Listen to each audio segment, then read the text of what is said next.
Nung dati, binti lang. Tapos niya, sa likod na, umabot na likod. Wait lang, sir. Parang hindi na malito.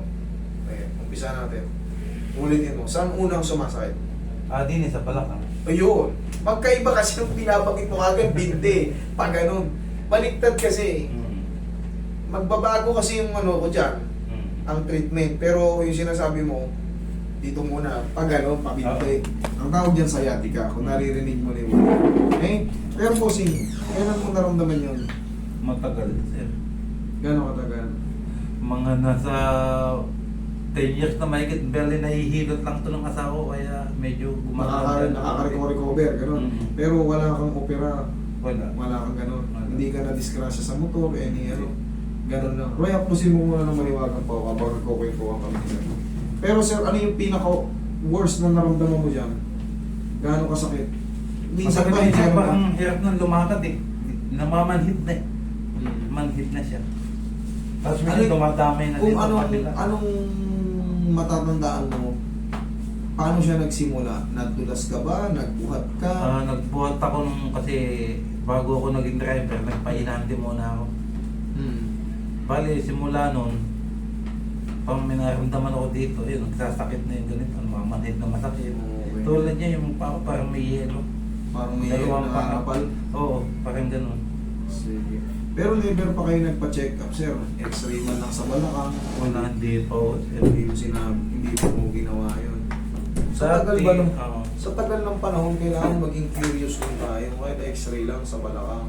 Para malaman nyo kung ano yung pagitan na nawawala. Alarming na kasi yan eh. Parang may yelo na rin sa paa ni sir eh. Medyo alarming na. Ibig sabihin nun, pag may yelo na kayo sa paa, or yung parang mga pal na namamanid-manid na ng lalamig, ibig sabihin na yung blood supply dyan, ano na, bitin na. Hindi na siya nakakapag-supply na ng maayos. Because sa pinch nerve. Okay? Sana maunawaan nyo. Magpapacheck up din tayo. Paano nyo yung balakang nyo? Pa-x-ray nyo man lang. Tayo ka sir, harap ka sa akin. O yan, angat mo si bossing. Diyan ka lang sir. Gawa natin ng parang. Laglag mo na yung katawan mo ha. Okay. Ikang patagilid. Ikang patagilid. Diba sabi mo driver ka. Pagka tayo ay naglolong drive, kunyari, nagpagas tayo, ganonin mo lang.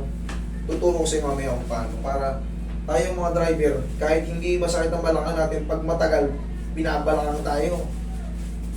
Relax na. Isa pa.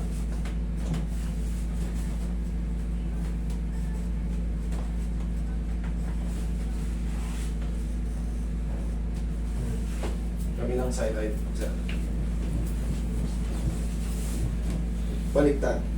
Itong naka-straight. Baliktad. Yun! Nagtugma rin. Okay, relax lang. Relax lang. Isa pa. Tihaya.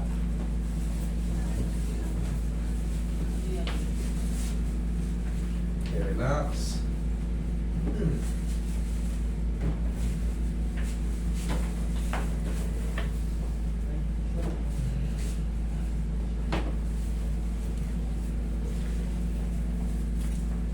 Naglag. Relax lang. Relax lang.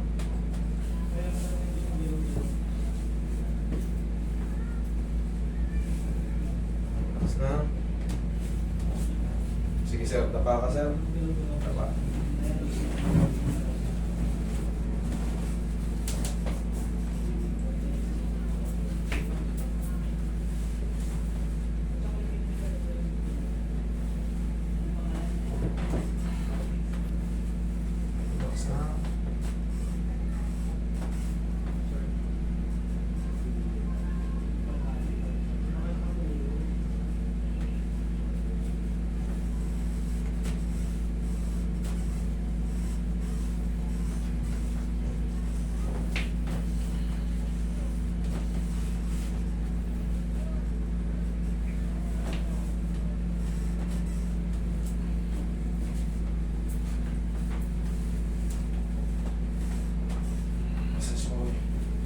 Relax lang.